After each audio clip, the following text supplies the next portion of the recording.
दोस्तों अब हम बात करते हैं एनामोलस बिहेवियर ऑफ वाटर, पानी का असामान्य व्यवहार। ये क्या होता है? पानी का असामान्य व्यवहार ऐसा क्यों कहा गया? तो दोस्तों कोई भी लिक्विड है, ये कोई भी लिक्विड है, इसका जब टेम्परेचर इंक्रीज करेंगे तो वो एक्सपेंड करता है। ठीक है, कोई भी लिक्विड है टेम्परेचर इंक्रीज किया वो एक्सपेंड करेगा, यानी फैलेगा, विस्तार होगा उसका। ठीक है, लेकिन वाटर के साथ ऐसा नहीं है, इसीलिए वाटर के इस बिहेवियर को असामान्य व्यवहार कहा गया और इंग्लिश में एनामोलस बिहेवियर कहा गया। ठीक है दोस्तों, ठीक है।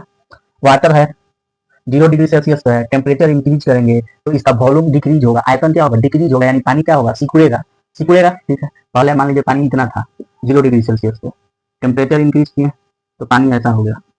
पानी कैसा हो गया? इतना हो गया, इसका वॉल्यूम कम हो गया, यानी पानी क्या होगा? सिकुड़ गया। तो जब वॉल्यूम कम होगा तो उसका डेंसिटी बढ़ जाएगा, आयतन बढ़ जाएगा, क्योंकि डेंसिटी बराबर घनत्व बराबर क्या होता है? द्रव्यमान बटा में आयतन, मास बाई वॉल्यूम, डेंसिटी बराबर मास बाई वॉल्यूम। तो डेंसिटी और वॉल्यूम में कैसा रिलेशन है? इनवर्सली रिलेशन है।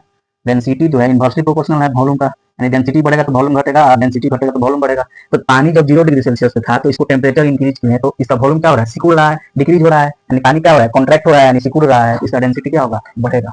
ठीक है, वाटर, यही वाटर 4 डिग्री सेल्सियस पे पहुंचा, कितना पे पहुंचा? 4 डिग्री सेल्सियस पे पहुंचा, यहाँ तक सिकुड़ रहा था। जैसे ही 4 डिग्री सेल्सियस से हम टेम्परेचर ज्यादा किए तो वाटर जो है दोस्तों ये फैल जाएगा, यानी यानी वाटर के टेम्परेचर को इंक्रीज करने को वह पहले सिकुड़ता है, बाद में एक्सपेंड करता है, फैलता है। यही यहाँ पे बोला गया दोस्तों, पानी को 0 डिग्री सेल्सियस पे है, टेम्परेचर इंक्रीज किए तो इसका वॉल्यूम क्या होगा? कम होगा, डेंसिटी बढ़ेगा। वाटर जैसे ही 4 डिग्री सेल्सियस से ऊपर गया इसका वॉल्यूम इंक्रीज करेगा, यानी पानी का एक्सपैंड होगा, विस्तार होगा, और डेंसिटी क्या होगा? कम हो जाता है। ठीक है, तो दोस्तों यहाँ पे पूरा चार्ट मैं बनाया हूँ, 0 डिग्री से 4 डिग्री सेल्सियस के बीच क्या होगा, 4 डिग्री सेल्सियस पे क्या होगा, और 4 डिग्री सेल्सियस से ऊपर क्या होगा। तो सबसे पहले वॉल्यूम की बात कर रहे हैं दोस्तों, तो 0 से 4 डिग्री सेल्सियस के बीच में वॉल्यूम क्या हो रहा है? डिक्रीज हो रहा है। 4 डिग्री सेल्सियस पे वॉल्यूम जो है दोस्तों मिनिमम हो जाता है, सबसे कम वॉल्यूम कब होगा वाटर का? 4 डिग्री सेल्सियस पे।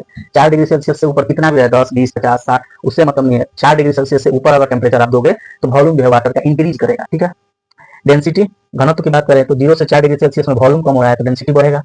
4 डिग्री सेल्सियस पर डेंसिटी वाटर का मैक्सिमम होता है, और 4 डिग्री सेल्सियस से ऊपर जितना भी टेम्परेचर दे दीजिए वॉल्यूम क्या होगा? डिक्रीज करेगा। तो दोस्तों यही था एनामोलस बिहेवियर ऑफ वाटर।